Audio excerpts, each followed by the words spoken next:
والسلام على سید الانبیاء وخاتم المرسلین سیدنا محمد وعلی آلہ واصحابہ اجمعین. اما بعد، حضرات، یہ جو موضوع مجھے دیا گیا ہے اور جس کا مسعود بھائی نے اعلان کیا ہے، یہ اسلام کی روح ہے، اجتماعیت.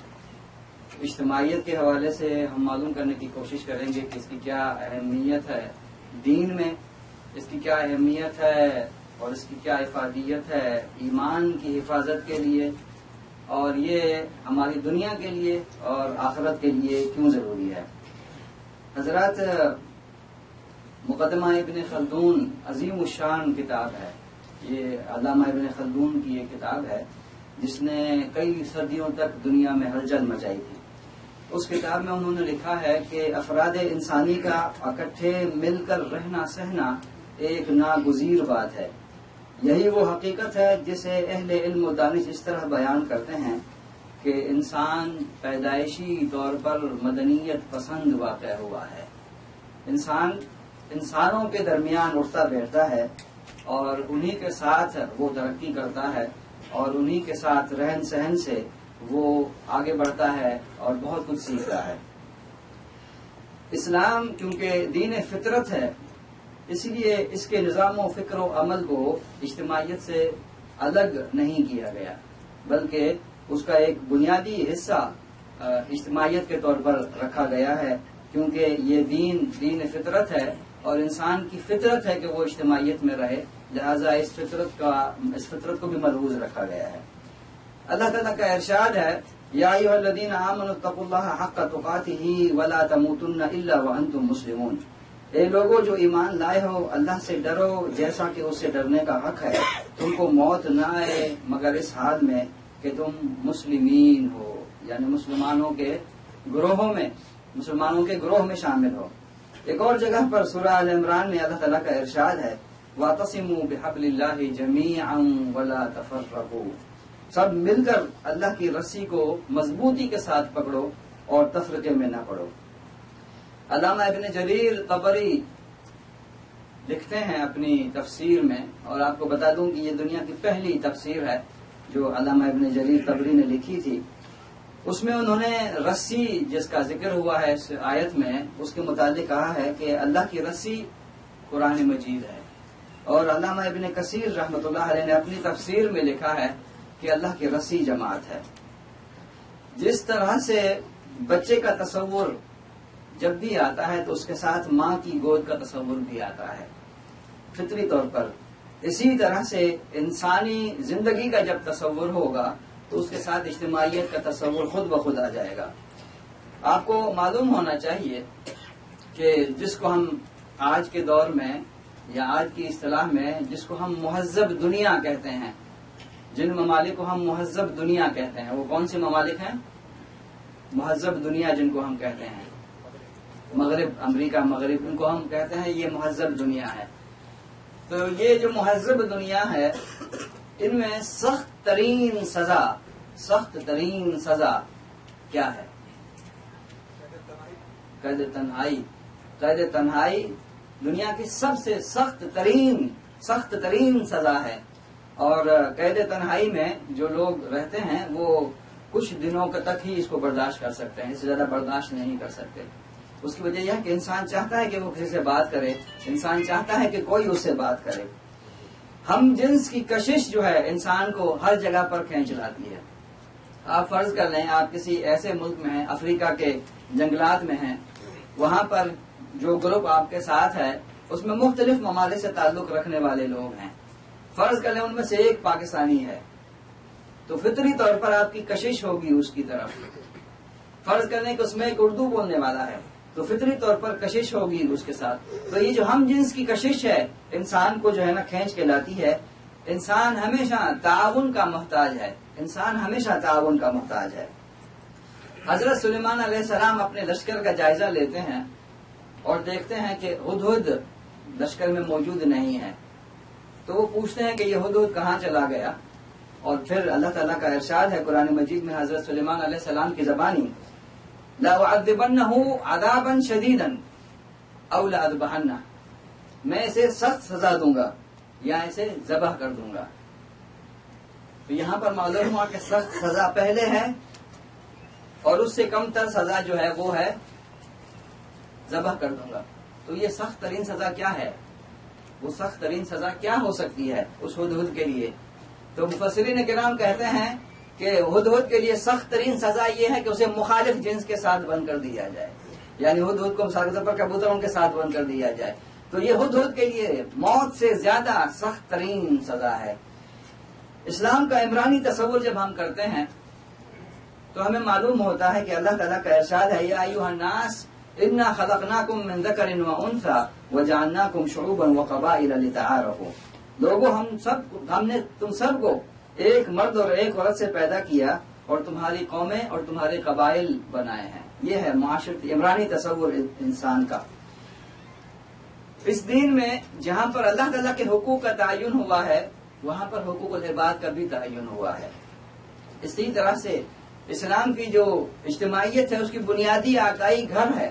تو اللہ تعالیٰ نے اسلام میں گھر کے قوانین، آئلی قوانین، شہری قوانین، ملکی قوانین، اخلاقی، معاشرتی، تمدنی، معاشی، سیاسی قوانین، ہر قسم کے قوانین رکھے گئے ہیں تاکہ یہ تمدن قائم رہے اور یہ اجتماعیت قائم رہے. اسی طرح سے اگر ہم اسلام میں عبادات کا تصور کرتے ہیں اور عبادات کا جائزہ لیتے ہیں تو ہمیں معلوم ہوتا ہے کہ عبادت ایک خالص دینی کام ہے، ایک خالص دینی کام ہے جو بندے اور اللہ کے درمیان ہے. لیکن اس خالص دینی کام کو بھی اجتماعیت کے ساتھ جوڑ دیا گیا ہے. مثال کے طور پر نماز جو ہے وَحَيْثُ مَا كُنْتُمْ فَوَلُّوا وُجُوهَكُمْ شَطْرَهُ، اجتماعیت کا تصور دیا جا رہا ہے. اسی طرح سے رسول اکرم صلی اللہ علیہ وسلم کی ایک حدیث ہے، آپ کو معلوم ہے، ہم سب کو معلوم ہے کہ اللہ کے رسول صلی اللہ علیہ وسلم رحمت بنا کر بھیجے گئے تھے. آپ صلی اللہ علیہ وسلم رحمت بنا کر مبعوث کیے گئے تھے. لیکن بعض مواقع میں اللہ کے رسول صلی اللہ علیہ وسلم کی کچھ سخت احادیث ہیں، سخت احادیث.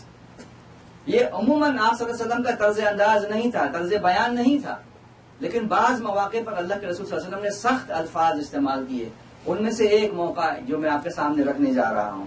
اللہ کے رسول صلی اللہ علیہ وسلم کا ارشاد ہے، میرا ارادہ ہوتا ہے کہ کسی کو اپنی جگہ پر نماز پڑھنے کے لیے مقرر کر دوں، پھر ان لوگوں کے پاس جاؤں جو نماز با جماعت میں حاضر نہیں ہوتے. آگے ذہن میں کون سی حدیث ہے؟ اور پھر ان کے گھروں کو ان کے گھر والوں سمیت پھونک دوں. تو یہ اجتماعیت کا تصور دیکھیے کس طرح سے ہے. اسی طرح سے نماز میں ایسا نہیں ہے کہ ہر آدمی اپنے اپنے طور پر پڑھے. ایک امام کے پیچھے سب صف باندھ کے اس طرح سے کھڑے ہوں جیسے صف بالکل تیر کی طرح سیدھی ہونی چاہیے. اسی طرح سے ایک امام کے پیچھے ہم نے چلنا ہے. ایک امام اللہ اکبر کرے گا تو ہم بھی اللہ اکبر کریں گے، سمع اللہ لمن حمدہ کہے گا تو سمع اللہ لمن حمدہ ہم بھی کہیں گے. یہ اسلام کا اجتماعیت کا تصور ہے. اللہ کے رسول صلی اللہ علیہ وسلم کا ارشاد ہے، تم میں سے جب کوئی شخص امام سے پہلے مثلا رکوع یا سجود میں اپنا سر اٹھا لیتا ہے، امام سے پہلے رکوع یا سجود میں اپنا سر اٹھا لیتا ہے، کیا اسے اس وقت اس بات کا ڈر نہیں ہوتا کہ اللہ تعالیٰ اس کے سر کو گدھے کا سر بنا دے؟ کس طرح سے ایک پابند کیا جا رہا ہے، جکڑا جا رہا ہے اجتماعیت کے اندر. اسی طرح سے ہماری نماز میں دیکھیں جو ہماری دعائیں ہیں وہ سب دعائیں، ساری دعائیں اجتماعیت کا صیغہ ہے. ایاک نعبد، ایاک نستعین، اور بہت ساری دعائیں، جتنی بھی دعائیں آپ دیکھتے جائیں، اللہم اہدنا فیمن ہدیت، ساری دعائیں اجتماعیت کے صیغے میں ہیں. اسی طرح سے اگر ہم زکوٰۃ کے نظام کو دیکھیں تو زکوٰۃ کا نظام بھی اجتماعیت کے بغیر ممکن نہیں ہے. اللہ کے رسول صلی اللہ علیہ وسلم کا ارشاد ہے، ان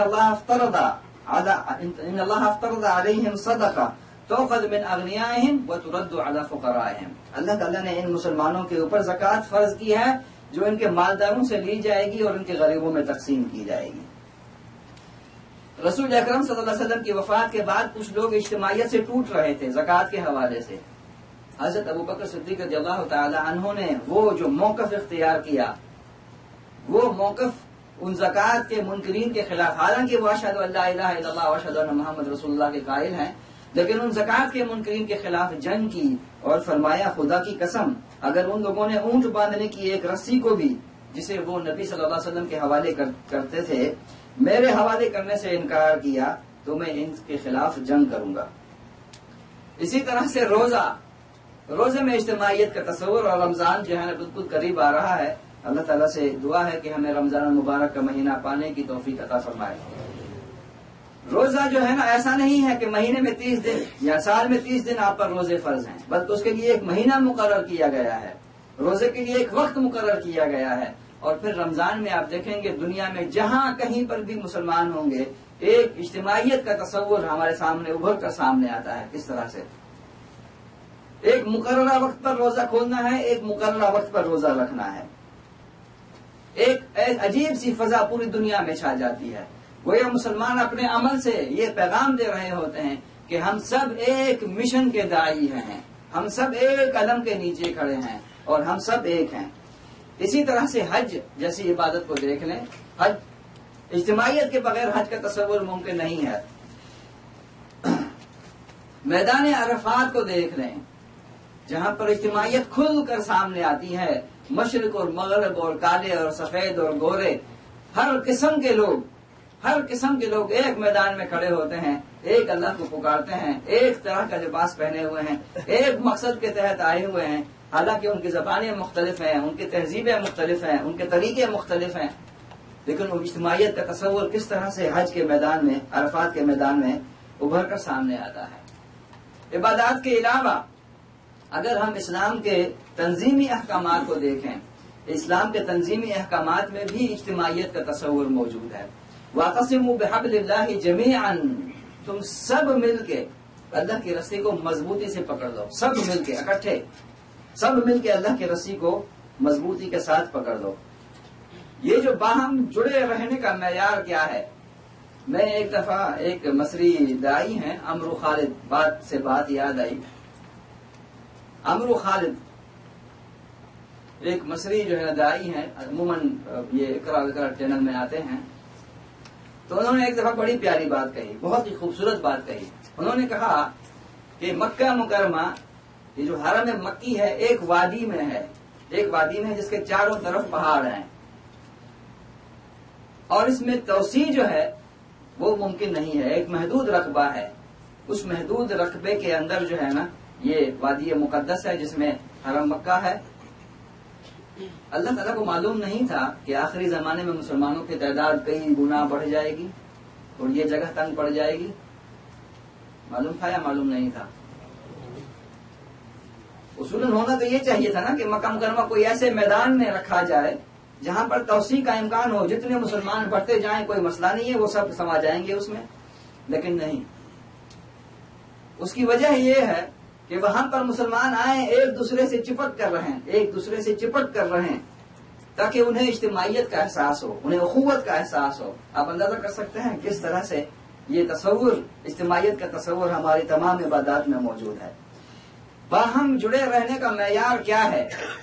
اللہ کے رسول صلی اللہ علیہ وسلم کا ارشاد ہے، علیکم بالجماعہ وایاکم والفرقہ، تمہیں جماعت کے ساتھ رہنا ہے اور تفرقے سے بچنا ہے. کامیابی اگر حاصل کرنی ہے تو کامیابی کی منزل مقصود اجتماعیت کے بغیر ممکن نہیں ہے.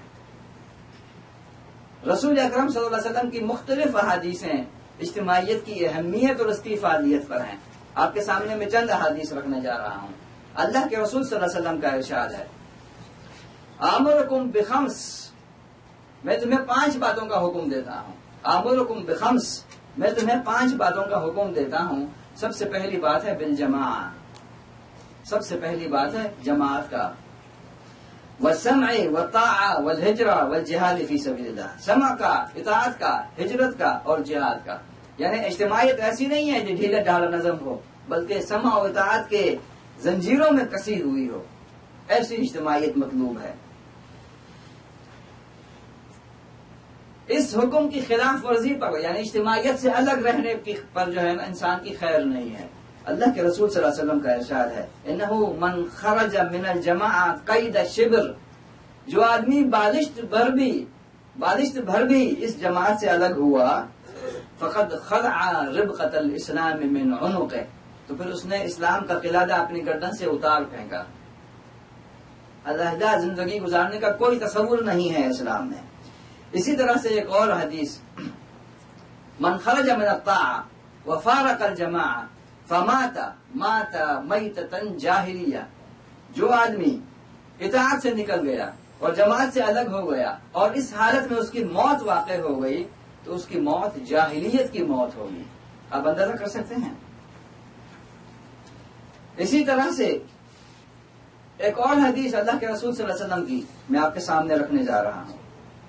من مات ولیس فی عنقہ بیعہ، جو آدمی اس حال میں مر گیا کہ اس نے کسی امیر المسلمین کی بیعت نہیں کی، فمات مات میتۃ جاہلیہ، اور اس حالت میں وہ مر گیا تو اس کی موت جاہلیت کی موت ہوگی. اجتماعیت کی اہمیت پر اگر کوئی شخص اجتماعیت میں خلل ڈالنا چاہتا ہے تو اس کے ساتھ کیا سلوک کیا جائے؟ اللہ کے رسول صلی اللہ علیہ وسلم کا ارشاد ہے، من اراد ان یقوق امر هذه الجماعة وهي سواء، جو شخص جماعت کو جب وہ متحد ہو پراگندہ کرنے کی کوشش کرے، اس میں اختلافات ڈالنے کی کوشش کرے، اس جماعت میں پھوٹ ڈالنے کی کوشش کرے، اس میں فساد پیدا کرنے کی کوشش کرے، تو اللہ کے رسول صلی اللہ علیہ وسلم کا ارشاد ہے فَضْرِبُوهُ بِالسَّيْفِ كَائِنًا مَنْ كَانَ، اسے تلوار پر رکھو، خواہ وہ کوئی بھی ہو، کتنا بڑا نام کیوں نہ ہو، اسے تلوار پر رکھو. اسی طرح سے حکومتی دائرہ اثر کے باہر اجتماعیت کا تصور دیکھیے. ایک آدمی تمدن میں ہے، شہر میں رہتا ہے، ایک تمدن کے اندر ہے، ایک تہذیب کے اندر ہے، ایک حکومتی دائرہ اثر کے اندر ہے، تو وہ تو اجتماعیت میں ہے. لیکن جو آدمی اس سے باہر نکل جاتا ہے، دیہات میں ہے، سفر میں ہے، کسی اور حالت میں ہے، تو اس کے ساتھ کیا ہونا چاہیے؟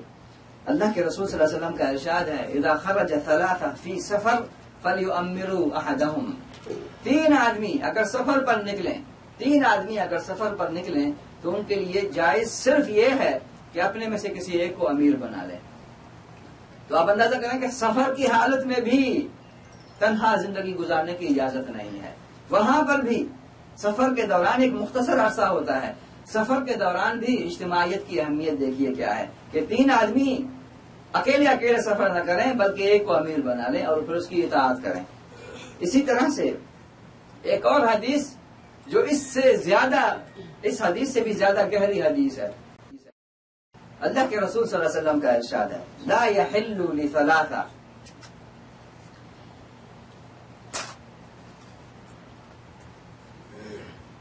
لا يحل لثلاثہ، ایسے تین آدمیوں کے لیے جائز نہیں ہے، یکونوا بفلاۃ من الارض، جو کسی بیابان میں ہوں، اور بیابان کا لفظ ذہن میں رکھیے، کسی تین آدمیوں کے لیے جائز نہیں کہ وہ کسی بیابان کا سفر کر رہے ہوں تو ان کے لیے جائز صرف یہ بات ہے کہ وہ اپنے میں سے کسی ایک کو امیر بنا لیں. تو لفظ بیابان دیکھیے کہ آدمی صحرا کا سفر کر رہا ہے، وہاں پر اسے تہذیب کی، تمدن کی، ان تمام چیزوں کی ضرورت نہیں ہے، لیکن اس حال میں بھی اللہ کے رسول صلی اللہ علیہ وسلم نے ارشاد فرمایا کہ اس حال میں بھی کسی ایک کو امیر بنا لیں. اللہ کے رسول صلی اللہ علیہ وسلم نے مختلف سفر کیے، اور جب قافلہ چلتا ہے تو سارا قافلہ ایک ساتھ چلتا ہے، لیکن کسی جگہ پر جب پڑاؤ ڈالتا ہے تو لوگ منتشر ہو جاتے ہیں. اللہ کے رسول صلی اللہ علیہ وسلم کے صحابہ بھی یہی کرتے تھے، جب قافلہ چلتا سب اکٹھے چلتے، جب قافلہ پڑاؤ ڈالتا تو لوگ منتشر ہو جاتے تھے. اور آپ کو معلوم ہونا چاہیے کہ جو پڑاؤ ڈالنا ہے یہ مختصر وقت کے لیے ہوتا ہے، مختصر وقت کے لیے ہوتا ہے. اللہ کے رسول صلی اللہ علیہ وسلم کو یہ بات بھی گوارا نہیں کہ اس مختصر وقت میں جو پڑاؤ ڈالتے ہیں جتنے وقت میں، اتنے وقت میں بھی آدمی الگ الگ ہو جائے. اللہ کے رسول صلی اللہ علیہ وسلم کا ارشاد ہے جب اپنے صحابہ کو دیکھا کہ وہ منتشر ہو گئے ہیں پڑاؤ ڈالنے کے وقت، تو آپ صلی اللہ علیہ وسلم نے ارشاد فرمایا ان تفرقکم فی هذه الشعاب والاودیہ انما ذلکم من الشیطان، تمہارا ان وادیوں اور گھاٹیوں میں الگ الگ ہو جانا، منتشر ہو جانا، یہ شیطان سے ہے. اب اندازہ کر، یعنی تھوڑے عرصے کے لیے، تھوڑی دیر کے لیے اجتماعیت کے ساتھ ہیں آدمی، لیکن پڑاؤ ڈالنے کے وقت منتشر ہو گئے لوگ. اللہ کے رسول صلی اللہ علیہ وسلم نے فرمایا یہ تمہارا منتشر ہونا مختلف گھاٹیوں میں، مختلف وادیوں میں، یہ شیطان سے ہے.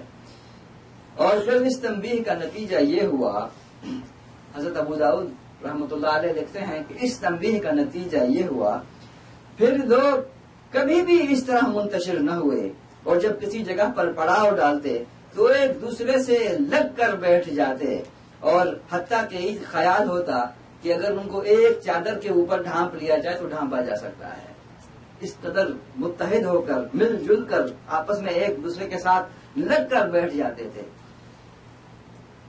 آخر غیر جماعتی زندگی میں کیا نقصانات ہیں، کیا نتائج ہو سکتے ہیں، اس کے کیا خوفناک نتائج ہو سکتے ہیں غیر اجتماعی زندگی کے. اللہ کے رسول صلی اللہ علیہ وسلم کے مختلف احادیثیں میں آپ کے سامنے رکھتا ہوں، جس سے ہمیں معلوم ہوتا ہے کہ اجتماعیت کے علاوہ تنہا زندگی گزارنے کے کیا بھیانک نتائج ہو سکتے ہیں. اللہ کے رسول صلی اللہ علیہ وسلم کا ارشاد ہے، علیکم بالجماعہ، تمہیں جماعت کے ساتھ رہنا ہے. علیکم بالجماعہ، تمہیں جماعت کے ساتھ رہنا ہے. فإنما يأكل الذئب من الغنم القاسية، بھیڑیا اس بکری کو کھاتا ہے جو ریوڑ سے الگ ہو جاتی ہے، جو ریوڑ سے الگ ہو جاتی ہے. ریوڑ کے ساتھ اگر بکری ہے تو بھیڑیا کی ہمت نہیں ہو سکتی کہ اس پہ حملہ کرے. اسی طرح سے ایک اور حدیث میں آپ کے سامنے رکھتا ہوں، اللہ کے رسول صلی اللہ علیہ وسلم کا ارشاد ہے، الشیطان ذئب الانسان، شیطان انسان کا بھیڑیا ہے. ذئب الغنم، جس طرح سے یہ بھیڑیے کا، جس طرح سے یہ بکری کا بھیڑیا ہوتا ہے، جس طرح سے بکری کا بھیڑیا ہوتا ہے اس کو کھانے کے چکر میں رہتا ہے، اسی طرح سے انسان کا ایک بھیڑیا ہے، اور وہ کون ہے؟ وہ ہے شیطان. وہ کیا کرتا ہے؟ یأخذ الشاذة والقاسیہ والناحیہ، وہ بھیڑیا اس بکری کو پکڑتا ہے جو الگ بھاگتی ہے یا دور نکل جاتی ہے یا کسی طرف علیحدہ جا کر رہتی ہے، اس بکری کو بھیڑیا کھا جاتا ہے. اسی طرح سے ایک اور حدیث اللہ کے رسول صلی اللہ علیہ وسلم کا ارشاد ہے، علیکم بالجماعہ وإیاکم والفرقہ، تمہیں جماعت کے ساتھ رہنا ہے اور تفرقے سے بچنا ہے، تفرقے سے دور رہنا ہے. فإن الشیطان مع الواحد، کیونکہ شیطان ایک آدمی کے ساتھ ہوتا ہے، تنہا آدمی کے ساتھ شیطان ہوتا ہے. وَهُوَ مِنَ الْإِثْنَيْنِ أَبْعَدُ، اور جبکہ دو آدمی ہوں تو شیطان ان سے دور ہو جاتا ہے. یہ اجتماعیت کے فوائد ہیں. جماعت کے ساتھ رہ کر انسان کے اندر صالحیت پیدا ہوتی ہے. صالحیت، اگر اس کے دوست، اس کے اٹھنے بیٹھنے والے لوگ، وہ جس اجتماعیت سے وابستہ رکھتا ہے، اگر وہ اچھے لوگ ہیں تو ان کے اندر وہ اچھا پن پیدا ہو جائے گا. آپ کو معلوم کرنا ہے کہ آپ کا بیٹا سگریٹ پیتا ہے یا نہیں پیتا. اگر آپ کو معلوم کرنا ہے تو اس کا نسخہ کیا ہے؟ کیا؟ اس کے دوست کو دیکھیں. اگر آپ کو معلوم کرنا ہے آپ کے بیٹے کے اخلاق کیسے ہیں تو آپ اس کے دوستوں کو دیکھیں، اس کے دوستوں کے اخلاق کیسے ہیں. اسی طرح سے میری جو پہچان ہے وہ میں نہیں ہوں. اگر مجھے جاننا ہے آپ نے تو میرے دوستوں کو دیکھیے جن کے ساتھ میں اٹھتا بیٹھتا ہوں، وہ کیسے لوگ ہیں. المرء علی دین خلیل، انسان اپنے دوست کے دین پر، اپنے دوست کے اخلاق پر ہوتا ہے. اور ہمارے یہاں ضرب المثل ہے، خربوزے کو دیکھ کر خربوزہ رنگ پکڑتا ہے. یہ جو اٹھنا بیٹھنا ہے، باہم اٹھنا بیٹھنا، اچھے لوگوں کے ساتھ انسان اٹھے گا بیٹھے گا اچھا ہو جائے گا، برے لوگوں کے ساتھ اٹھے گا بیٹھے گا برا ہو جائے گا. اور وہ حدیث آپ سب کو معلوم ہے جس میں ایک آدمی نے، بنی اسرائیل کے ایک آدمی نے 99 قتل کیے، اور پھر 99 قتل کے بعد پھر اس کو خیال آیا کہ اب توبہ کرنی چاہیے. تو وہ کسی مولوی کے پاس جاتا ہے اور مولوی سے کہتا ہے کہ میں نے 99 قتل کیے، میرے لیے کوئی توبہ ہے؟ یہ حدیث کے الفاظ نہیں ہے، میں اپنے الفاظ آپ کو سمجھانے کے لیے بتا رہا ہوں. تو مولوی اسے کہتا ہے کہ تیرا دماغ خراب ہو گیا ہے، 99 قتل کے بعد اب تجھے خیال آیا ہے توبہ کرنے کا، چل بھاگ یہاں سے. تو اسے غصہ آتا ہے، اس کو قتل کر کے 100 پورے کرتا ہے. اور پھر وہ ایک عالم کے پاس جاتا ہے. یہ ہے فرق عالم کا اور مولوی کا. پھر وہ ایک عالم کے پاس جاتا ہے، ایک صاحب فہم کے پاس جاتا ہے. اس سے کہتا ہے کہ میں نے 100 آدمی قتل کیے ہیں، میرے لیے کوئی توبہ ہے؟ تو وہ عالم اسے کہتا ہے کون تمہارے اور توبہ کے درمیان حائل ہو سکتا ہے، توبہ کرو. لیکن یہ گاؤں چھوڑ دو، یہ بستی چھوڑ دو، اور فلاں جو بستی ہے وہاں جا کے رہو. اب اندازہ کریں کہ ایک آدمی نے 100 قتل کیے، اب اسے جو ہے نا کتنی نفلیں پڑھنی چاہیے، کتنے اذکار کرنے چاہیے، کتنی تسبیحیں کرنی چاہیے، وہ مجھے بتا دے، میں یہی کر لوں گا. پانی پلا دیجیے یار تھوڑا سا. اچھا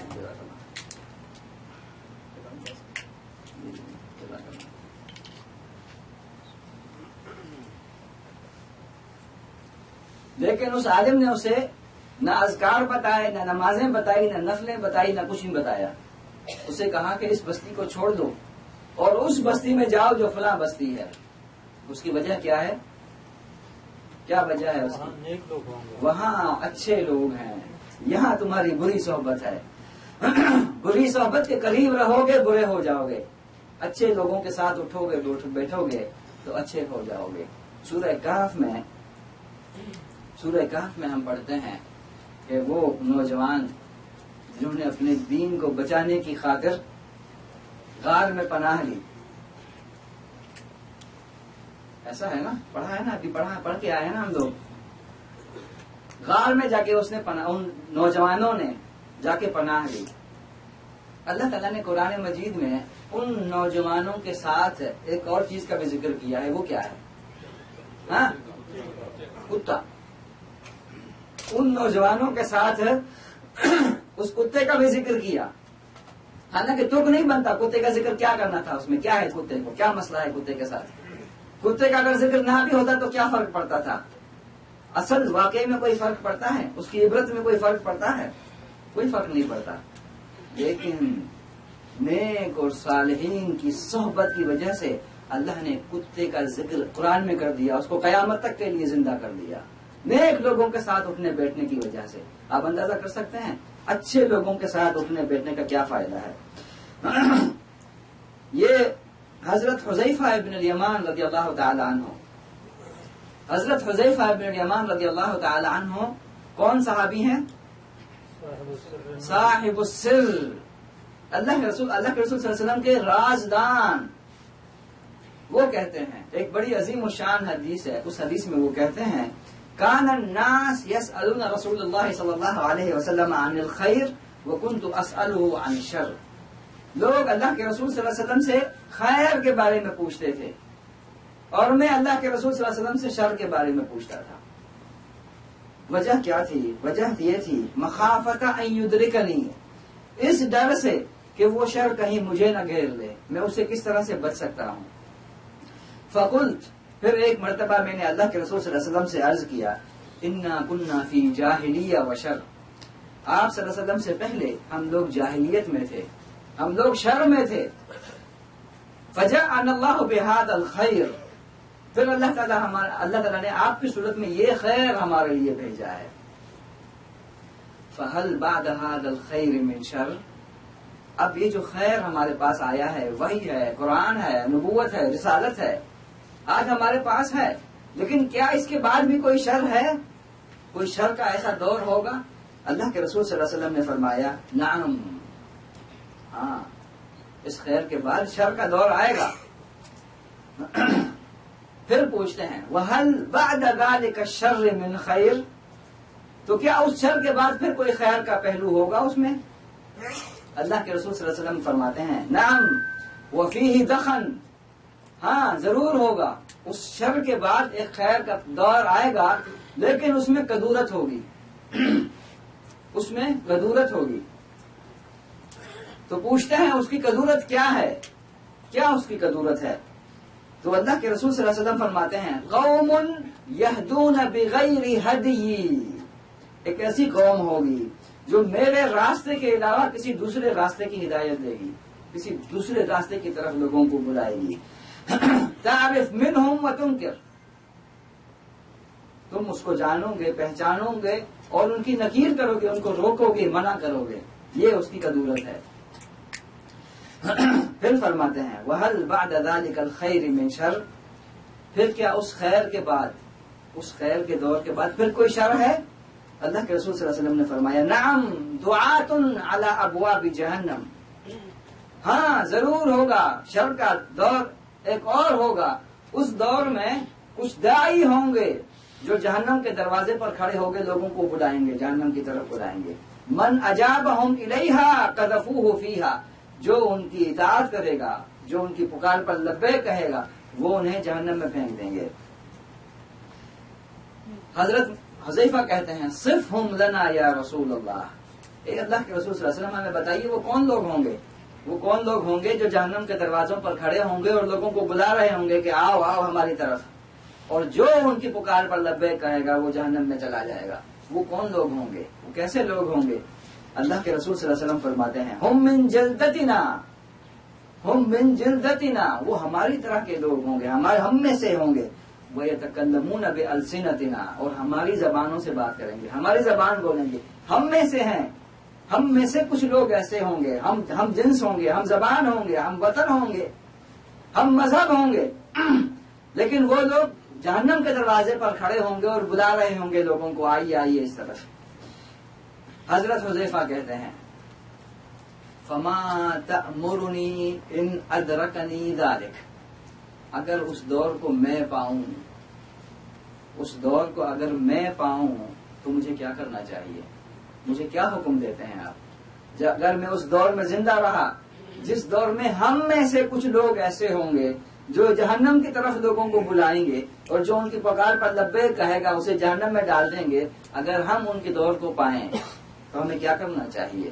اللہ کے رسول صلی اللہ علیہ وسلم نے فرمایا تلزم جماعت المسلمین و امامہم، تمہیں چاہیے کہ مسلمانوں کی جماعت اور ان کے امام کے ساتھ چمٹ جاؤ، تم مسلمانوں کی جماعت اور ان کے امام کے ساتھ چمٹ جاؤ۔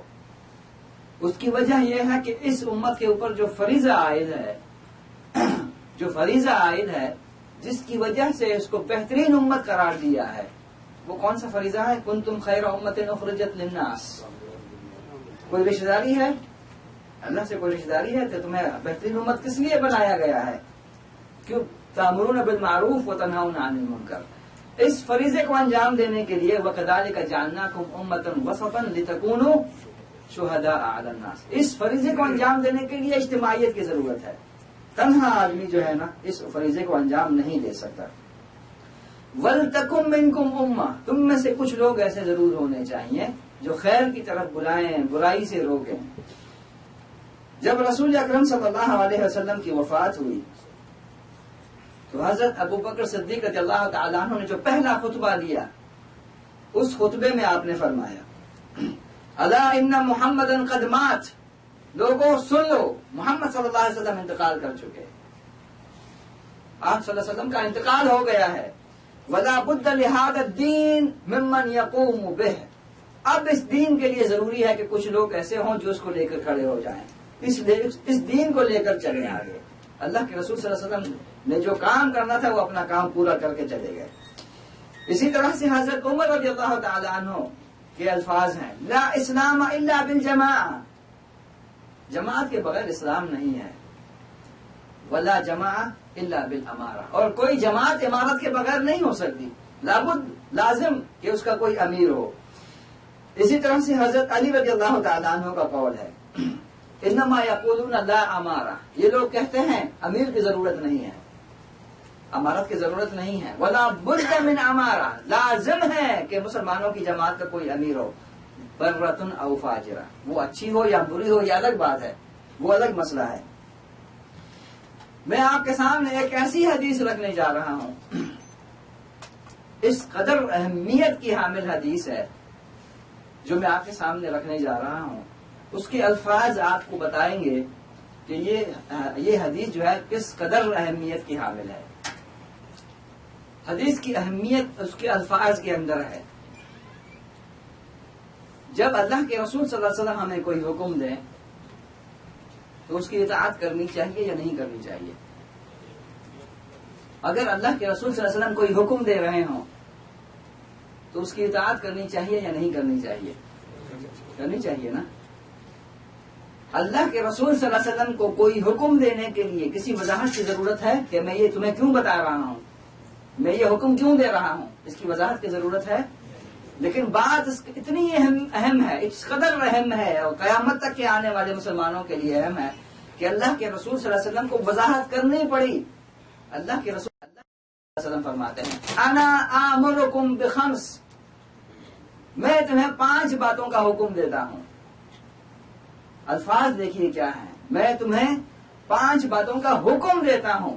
اس کے بعد کوئی سوال رہ جاتا ہے کہ کیوں حکم دے رہے ہیں آپ؟ کوئی سوال کر سکتا ہے اللہ کے رسول صلی اللہ علیہ وسلم سے آپ کیوں ہمیں حکم دے رہے ہیں؟ کسی کی مجال ہے؟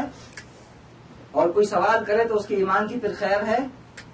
اللہ کے رسول صلی اللہ علیہ وسلم فرماتے ہیں انا آمرکم بخمس، میں تمہیں 5 باتوں کا حکم دیتا ہوں، اللہ امرنی بہن، اللہ کے رسول صلی اللہ علیہ وسلم کو وضاحت کرنی پڑی کہ یہ حکم میں کیوں دے رہا ہوں تمہیں، کیونکہ اللہ نے مجھے اس کا حکم دیا ہے۔ آپ اندازہ کریں بات کس قدر اہمیت کی حامل ہے۔ میں تمہیں 5 باتوں کا حکم دیتا ہوں، یہ 5 باتوں کا حکم اس لیے دے رہا ہوں کیونکہ اللہ تعالیٰ نے مجھے ان 5 باتوں کا حکم دیا ہے۔ وہ کیا ہے؟ بالجماع والسمع والطاعة والہجرہ والجہاد فی سبیل اللہ، جماعت کا، سمع و اطاعت کا، ہجرت کا اور جہاد فی سبیل اللہ کا۔ فإنہ، اس لیے میں حکم دے رہا ہوں کہ بے شک من خرج من الجماع قید شبر، اسی لیے میں آپ کو حکم دے رہا ہوں ان 5 باتوں کا، جن باتوں کا اللہ نے مجھے حکم دیا ہے، اس لیے کیونکہ جماعت سے بالشت بھر بھی کوئی الگ ہوا، فقد خلع ربقۃ الاسلام من عنقہ، تو پھر اس نے اسلام کا قلادہ اپنی گردن سے اتار پھینک دیا۔ اس شخص نے اسلام کا قلادہ اپنی گردن سے اتار پھینک دیا، الا ان یراجع، سوائے اس حال میں کہ وہ واپس آئے، پھر واپس پلٹ آئے جماعت کی طرف۔ ومن دعا بدعوى الجاہلیہ فهو من جثى جہنم، اور جس شخص نے جاہلیت کی بات کی، جاہلیت کی دعوت دی، افتراق کی بات کی، انتشار کی بات کی، تو وہ وہی جہنمی ہے، وہی شخص جہنمی ہے۔ قالوا، لوگوں نے کہا، وَإِن صَامَ وَصَلَّى، اگر وہ شخص نمازیں پڑھتا ہو اور روزے رکھتا ہو، اگر وہ شخص نمازیں پڑھتا ہو اور روزے رکھتا ہو تب کیا خیال ہے؟ اللہ کے رسول صلی اللہ علیہ وسلم نے فرمایا وَإِن صَلَّى وَصَامَ وَزَعَمَ أَنَّهُ مُسْلِمٌ، وہ جہنمی ہے اگر وہ نمازیں پڑھتا ہو، اگر وہ روزے رکھتا ہو، اگر اس کو مسلمان ہونے کا زعم ہو۔ اس کی وجہ یہ ہے کیونکہ ید اللہ مع الجماع، جماعت پر اللہ کا ہاتھ ہے۔ ومن شذ شذ فی النار، اس کو روک دیں تھوڑی دیر کے لیے یار، اس کو، لوگوں کی توجہ بڑھ رہی ہے۔ قرآن مجید میں ایک جگہ پر اللہ تعالیٰ کا ارشاد ہے سورہ لقمان میں، واتبع سبیل من اناب الی، واتبع سبیل من اناب الی، اس کا ترجمہ ہے پیروی اس شخص کے راستے کی کر، پیروی اس شخص کے راستے کی کر جس نے میری طرف رجوع کیا، پیروی اس شخص کے راستے کی کر جس نے میری طرف رجوع کیا۔ بڑی سادہ، بڑی عام فہم، بہت ہی واضح آیت ہے۔ معلوم ہوا جو بندگان خدا اللہ تعالی کی طرف انابت کرتے ہیں، پیروی اس شخص کے راستے کی کر جو میری طرف رجوع کرتے ہیں، جو میری طرف پلٹ آتے ہیں، تو معلوم ہوا جو بندگان خدا اللہ تعالیٰ کی طرف انابت کرتے ہیں ان کی اتباع واجب ہے۔ جو لوگ اللہ تعالیٰ کی طرف رجوع کرنے والے ہیں ان کی اطاعت واجب ہے، کیونکہ آیت میں صیغہ امر ہے، واتبع، اتباع کر۔ اور پھر اس آیت کے بارے میں علامہ آلوسی لکھتے ہیں، علامہ آلوسی رحمۃ اللہ علیہ لکھتے ہیں، جو لوگ توحید اور اخلاص کے ساتھ اطاعت پر گامزن ہیں، توحید اور اخلاص کے ساتھ اطاعت پر گامزن ہیں، ان کے راستے کی اتباع کر۔ جو لوگ اللہ تعالیٰ کی طرف بلا رہے ہیں، توحید پر گامزن ہیں، اطاعت پر گامزن ہیں، اللہ تعالیٰ کی طرف رجوع کرنے والے ہیں، ان کی اطاعت لازم ہے، ان کی پیروی کرنی چاہیے۔ اور ایک اور آیت ہے میں آپ کے سامنے رکھ رہا ہوں سورہ کہف کی، وَاصْبِرْ نَفْسَكَ مَعَ الَّذِينَ يَدْعُونَ رَبَّهُمْ بالغداۃ والعشی یریدون وجہہ، اور اپنے دل کو ان کی معیت پر مطمئن کر دو۔ یہ کس کو حکم دیا جا رہا ہے؟ اللہ کے رسول صلی اللہ علیہ وسلم کو حکم دیا جا رہا ہے۔ اور اپنے دل کو ان کی معیت پر مطمئن کرو جو اپنے رب کے رضا کے طالب بن کر صبح شام اس کو پکارتے ہیں۔ ولا تعد عیناک عنہم، اور ان کی طرف اپنی نگاہ ہرگز نہ پھیرو۔ اجتماعیت کی برکت یہ ہے، اجتماعیت کی برکت یہ ہے کہ کچھ نیک اور صالح لوگوں کی وجہ سے، کچھ نیک اور صالح لوگوں کی وجہ سے پوری جماعت پر اللہ تعالیٰ رحم کرتا ہے. کچھ نیک اور صالح لوگوں کی وجہ سے اللہ تعالیٰ پوری جماعت پر رحم کرتا ہے. وہ حدیث آپ سب کو یاد ہے اور آپ نے بارہا سنی ہوگی کہ کچھ لوگ اللہ کے ذکر کے لیے ایک محفل میں جمع ہوتے ہیں اور پھر اللہ تعالیٰ اپنے فرشتوں سے کہتا ہے کہ یہ لوگ کیوں جمع ہوئے، حالانکہ ان کو اللہ تعالیٰ کو خبر ہے کہ وہ کیوں جمع ہوئے. تو فرشتے کہتے ہیں کہ یہ تیری یاد کے لیے، تیرے ذکر کے لیے جمع ہوئے ہیں. اللہ تعالیٰ ان سے کہتا ہے میرے فرشتوں گواہ رہنا کہ میں نے ان کے گناہ معاف کر دیے. فرشتے کیا کہتے ہیں؟ فرشتے کیا کہتے ہیں؟ کچھ ایسے بھی لوگ تھے جو ہے نا ایسے آئے ہوئے تھے، مطلب پھنس گئے آ کے مولویوں میں. اللہ تعالیٰ کیا فرماتا ہے؟ ہم الجلساء لا یشقی بہم جلیسہم. وہ ایک جتھا ہیں، اٹھنے بیٹھنے والے لوگ ہیں، ایک گروہ ہے، ایک جماعت ہے. بادشاہ جب نوازتا ہے تو سب کو نوازتا ہے، پھر کسی کو محروم نہیں کرتا. میں آپ کے سامنے بنی اسرائیل کا آخری واقعہ رکھنے جا رہا ہوں. ایک آدمی کی وجہ سے پوری جماعت پر رحم ہوتا ہے. جب اللہ کے سامنے پیش ہوں گے تو ہم میں سے جو صالحین ہیں ہم ان کو آگے کریں گے کہ ان کی وجہ سے اللہ تعالیٰ ہم پر رحم کرے گا. بنی اسرائیل کا واقعہ ہے کہ بنی اسرائیل کے ایک قبیلے پر قحط سالی ہو گئی، بارش نہیں ہو رہی. لوگ حضرت موسیٰ علیہ السلام کے پاس آئے اور آ کے عرض کیا ہے اللہ کے رسول آپ دعا کریں ہمارے لیے، بارش نہیں ہو رہی، بارش نہیں ہو رہی. بوند بوند کو ترس گئے. حضرت موسیٰ علیہ السلام ایک دن مقرر کرتے ہیں اور سب کو جمع کرتے ہیں کہ فلاں جگہ پر نماز استسقاء پڑھیں گے. سب لوگ اس جگہ پر اکٹھے ہوتے ہیں. بنی اسرائیل کا اس قبیلہ، وہ جو قبیلہ، وہ سب ایک جگہ پر اکٹھے ہوتے ہیں اور پھر کلیم اللہ صاحب التورات وہ اللہ سے دعائیں کرتے ہیں، یا اللہ ہمیں بارش برسا، یا اللہ ہمیں اغثنا بارش برسا، یا اللہ بارش برسا. دعائیں ختم ہو جاتی ہیں، بارش کا ایک قطرہ نہیں برستا. یہ بڑی عجیب بات ہوتی ہے کہ وقت کا رسول دعا کرے اور اس کی دعا قبول نہ ہو. یہ بڑی عجیب بات تھی. حضرت موسیٰ علیہ السلام کو سخت حیرت ہوتی ہے، یہ کیا معاملہ ہے. اللہ تعالیٰ سے ہم کلام ہوتے ہیں اور اللہ سے کہتے ہیں یا اللہ یہ کیا بات ہے، کیا مسئلہ ہے، یہ ہم دعائیں کر رہے ہیں تو ہماری دعائیں نہیں سنتا. یہ لوگ آئے ہوئے ہیں، یہ بوڑھے آئے ہوئے ہیں، یہ بزرگ آئے ہوئے ہیں، یہ بچے آئے ہوئے ہیں، یہ اپنے بھیڑ بکریوں کو بھی اپنے ساتھ لائے ہیں تیری رحمت کو جوش دلایا جائے، لیکن تو نے بارش نہیں برسائی، کیا مسئلہ ہے. اللہ تعالیٰ نے فرمایا اے موسیٰ تیری اس جماعت میں ایک آدمی ہے جو 40 سال سے میرا باغی ہے، 40 سال سے میرا باغی ہے. اس کے گناہوں کی نحوست کی وجہ سے میں نے بارش روک دی ہے. اسے حکم دو وہ جماعت سے نکل جائے. اگر وہ جماعت سے نکل گیا بارش برسے گی.